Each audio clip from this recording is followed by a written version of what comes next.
எனது பணிவான வணக்கத்தை தெரிவித்துக் கொண்டு, நான் இன்னைக்கு மாலை பேசுவதாக பத்திரிகையிலே குறிப்பிடப்பட்டிருக்கிறது. இன்றைக்கி நான் மாலைக்கு தான் வரதா இருந்தேன். ஆனால் நான் வெளியூர்லேருந்து வரதுனால சீக்கிரம் வந்துட்டேன். சரி, எங்கே விழா நடக்குது என்னென்னு பார்த்துட்டு போகலாமேன்னு வந்தேன். வந்த இடத்துல உள்ளே வந்து உட்காரங்கன்ட்டாங்க என்ன வாசலில் ஒருத்தர். அதனால் அழையா விருந்தாளியாக வரவில்லை. ஆனால் முன்கூட்டியே வந்துட்டேன். இந்த கல்யாண பத்திரிகைலாம் போடுவாங்கள்ல, முன்னதாக வந்திருந்து நடத்தி கொடுக்க வேண்டும்னு. சில பேர் முதல் நாள் சாயந்தரமே வந்து மண்டபத்தில் உட்காந்துருவாங்க குடும்பத்தோட திருமணத்துக்கு. அந்த மாதிரி முன்னதாக வந்ததால் இப்போவும் ஒரு 10 நிமிஷம் பேசுங்க, மாலை உங்களுக்குன்னு ஒதுக்கப்பட்ட நேரத்தில் நீங்கள் மீண்டும் உரை நிகழ்த்தலாம் என்று சன்னிதானம் அவர்களுடைய உத்தரவு பிறப்பித்ததனால் ஒரு 10 நிமிஷம் மட்டும் ஒரு இன்ட்ரோடக்ஷன் மாதிரி இப்போ கொடுத்துட்றேன். மெயின் ஸ்பீச்சு மாலை நேரத்திலே வைத்து கொள்ளலாம். எனக்கு முன்பு பேசியவர்கள்லாம் ரொம்ப அழகாக அது பேசுகிறாங்க. எனக்கு ரொம்ப பிடிச்ச சப்ஜெக்டு இந்த திருக்கணிதமாக வாக்கியமானு அவர் சிவசங்கர் ஐயா பேசினார். டி சிவசங்கர் ஐயா அவர் நல்ல இதை பற்றி புரிஞ்சு வச்சிட்ருக்காரு. அதாவது இன்றைக்கி எப்படி இருக்குன்னா, ஆடியன்ஸுடைய பல்ஸை பார்த்து பேசணும் அப்படிங்கிறது ஒன்று இருக்குது. நமது நிகழ்ச்சியை யார் கேட்கிறார்களோ அவர்களுக்கு பிடித்த மாதிரி பேச வேண்டும் என்பது ஒரு முறை. மற்றொரு முறை நாம் என்ன பேசுகிறோமோ அது அவர்களுக்கு பிடிக்கும்படி செய்ய வேண்டும். அந்த சப்ஜெக்ட் பிடிக்காதவங்க வந்தால் கூட அவங்களுக்கு பிடிக்க வச்சிடணும். அந்த மாதிரி பேசுவது என்பது ஒரு முறையாக இருக்கிறது.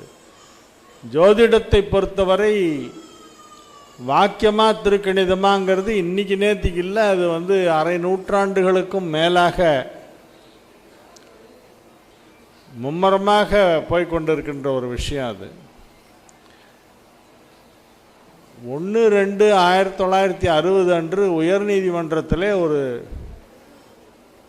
தீர்ப்பு வழங்கப்பட்டிருக்கிறது இது சம்பந்தமாக. அதில்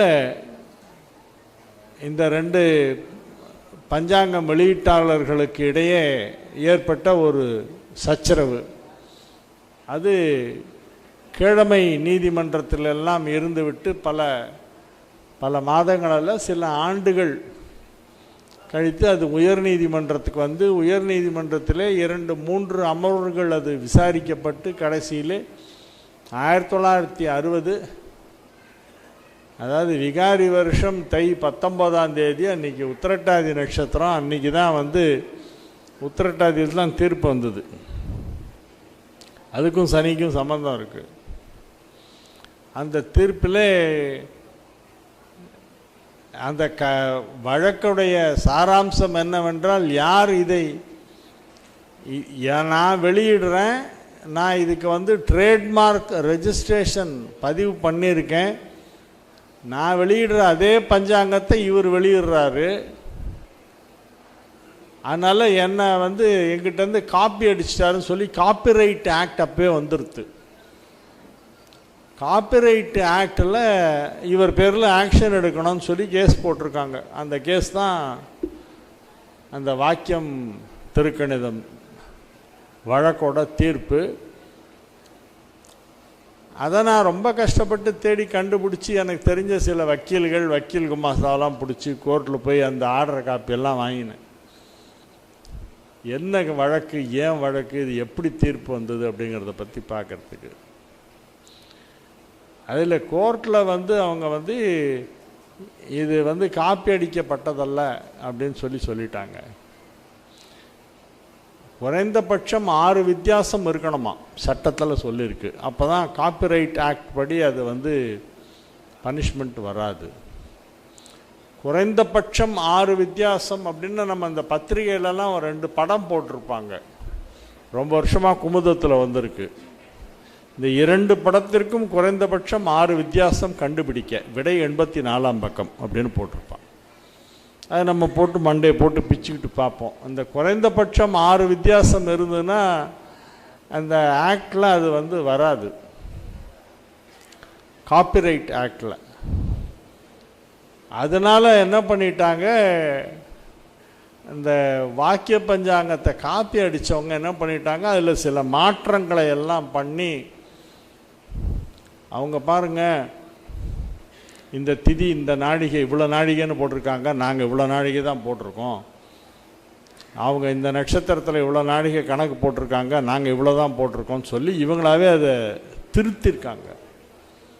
திருத்தி ஆறு பிழைகள் ஏற்படுத்தி 6 வித்தியாசங்களை காமிச்சு சட்டத்தின் பிடியிலிருந்து தப்பியிருக்காங்க.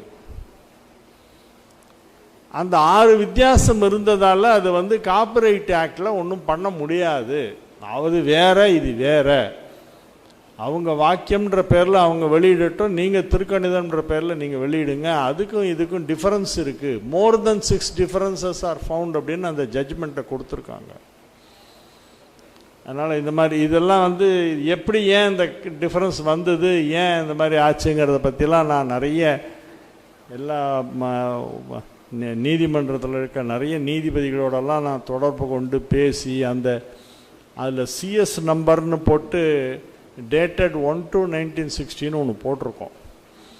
அதை எடுத்துகிட்டு வச்சு அதை வச்சு ட்ரேஸ் பண்ணி அந்த ஆர்டர் காப்பியெல்லாம் வாங்கியெல்லாம் பார்த்துருக்கேன். ஏன் இவர் கடைசியாக ஐயா சொன்ன மாதிரி, சிவசங்கர் ஐயா சொன்ன மாதிரி, கஸ்டமரை பொறுத்த வரைக்கும், ஜென்ரல் பப்ளிக்கை பொறுத்த வரைக்கும், பாமர மக்களை பொறுத்த வரைக்கும் இந்த ஜோதிடர் வாக்கிய பஞ்சாங்கம் பின்பற்றுகிறாரா இல்லை திருக்கணிதம் பின்பற்றுகிறாரா என்பதை பற்றி அவர்களுக்கு கவலையே இல்லை. எனக்கு எப்போ கல்யாணம் நடக்கும், அவனுடைய கேள்வி அதுதான். நீ எந்த பஞ்சாங்கத்தை வேணாலும் பார்த்து சொல்லு சாமி, எனக்கு ஏன் இன்னும் கல்யாணம் ஆகலை. அவங்களுடைய குறை என்னவோ அதற்கு என்ன தீர்வு, அதற்கு என்ன பரிகாரம், இதற்கு ஏதாவது பரிகாரம் பண்ணால் சீக்கிரம் நடக்கிறதுக்கு வாய்ப்பு இருக்கா அப்படிங்கிறது, அது ஒன்றைத்தான் பற்றி அவங்க கவலைப்படுவாங்களே ஒழிய, வர கஸ்டமர் வந்து ஜோசியர்கிட்ட போகிறதுக்கு முன்னால் எனக்கு தெரிஞ்சு யாருமே ஜோசியர்கிட்ட வந்து சார் நீங்கள் வாக்கியம் பார்க்குறீங்களா திருக்கணிதம் பார்க்குறீங்களான்னு கேட்டதே இல்லை. அப்படி ஒரு டிஃப்ரென்ஸ் இருக்கிறதே ரொம்ப பேருக்கு தெரியாது. இப்போ நான் அதை பற்றி நிறைய டிவியில் சொல்லி வாக்கியம் ஃபாலோ பண்ணுங்கள். நான் வந்து வாக்கியத்துக்கு நான் வந்து ஏதோ என்ன பிராண்ட் அம்பாசிடர் மாதிரி நானாகவே என்னை போட்டுக்கிட்டு நான் பேசிகிட்டு இருக்கிறதுனால இப்போ வந்து வாக்கியத்துக்கு கொஞ்சம் பப்ளிசிட்டி ஜாஸ்தியாக இருக்குது. அதனால் ஒரு நல்ல தலைப்பு பேசிகிட்டு இருந்தாங்க. நான் வந்த நேரத்தில் எனக்கு பிடிச்ச தலைப்பு பேசிகிட்டு இருந்தாங்க. என்னை வந்து ஒரு 5 நிமிஷம் பேசிட்டு போகணும் வேற கேட்டாங்க. நான் மாலை என்னுடைய உரை நிகழ்த்தவிருக்கிறேன். அப்பொழுது இன்னும் சற்று விரிவாக பேசவிருக்கிறேன். எனக்கு இந்த ஒரு சிறிய வாய்ப்பளித்து என்னை மேடையிலே இப்பொழுது பேச அழைத்ததற்காக எனது மனமார்ந்த நன்றியை நான் தெரிவித்துக் கொள்கிறேன். ஏன்னா தர்மயாதீனத்துக்கும் எனக்கும் ரொம்ப நெருங்கிய தொடர்பு உண்டு. நான் சின்ன குழந்தையிலேருந்தே தர்மயாதீனத்துடைய சென்னை தியாகராய நகர் வடக்கு உஸ்மான் சாலையில் உள்ள அவங்களுடைய இதுக்கு வந்து நான் மடத்துக்கு நான் ரெகுலராக போவேன். 1962 8 கிரக சேர்க்கை நடந்தப்போ அங்கே வந்து தருமபுரம் சுவாமிநாத ஓதுவார்கிட்ட தான் நான் வந்து முதல்ல கோளறு பதிகம் கற்றுக்க ஆரம்பித்தேன். அதுக்கப்புறமா நிறைய பதிகங்கள் அவர்கிட்ட நான் பாடம் பண்ணியிருக்கேன். ஐயா நம்ம சன்னிதானம் அவர்கள் இங்கே எழுந்தரில் இருக்கிறார். அவர் முன்னிலையிலே எனக்கு இந்த மாதிரி எல்லாருக்கும் ஒரு சான்ஸு, எனக்கு மட்டும் 2 சான்ஸு. இது ஒரு ஃப்ளூக்கில் அடித்தது. ஃப்ளூக்கில் அதிர்ஷ்டம் அடிக்குது மகள், அது மாதிரி ஃப்ளூக்கில் எனக்கு அது ஒரு அதிர்ஷ்டம் அடிச்சுது. நன்றி, வணக்கம்.